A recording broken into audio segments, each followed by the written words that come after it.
but I did also mention Jameson Williams taking a step forward because I think Jameson Williams is taking a big step forward, and so he's one of my must-haves. Now, I don't think they're going to completely overhaul this offense just because Ben Johnson's gone. It's not like he was been there forever. They're going to have one of his disciples take over and do a lot of the same thing.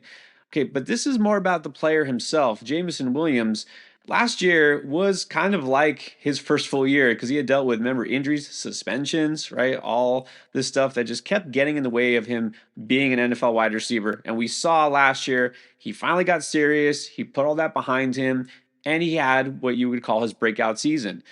But I don't think it was his best season. I think it's going to be this year because he is still learning, he is still growing, right? He's going to be a more integral part of this offense. And even though the Sun God is still the number one receiver there, and that is a lot of target competition, there really isn't a whole lot behind him. I do still think they're going to feature Jameson Williams more and not just as a deep threat, which is funny because, when you think of JMO, you think of that deep ball, right? He's a guy who's just going to, run the go route and they're going to hit him deep, when everyone else is distracted underneath. But that's actually not what led to his success last year. In fact, it's kind of funny talking about reception perception, and Matt Harmon really, really analyzed Jameson Williams a lot this offseason. Out of all of his route tree, the nine, that go route, where it basically just run straight and run deep, that was the only one where he registered a red on. That was his worst route.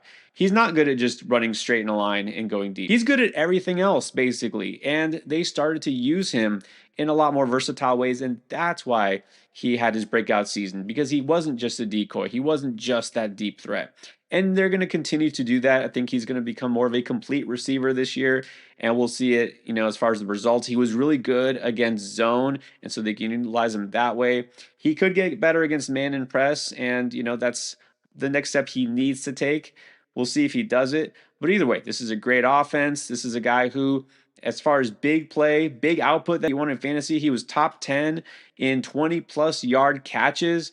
He was top 25 in yards per route run, both very telling stats that can lead to success in fantasy. And so in the range where he's being drafted, I find myself going back to JMO time and time again.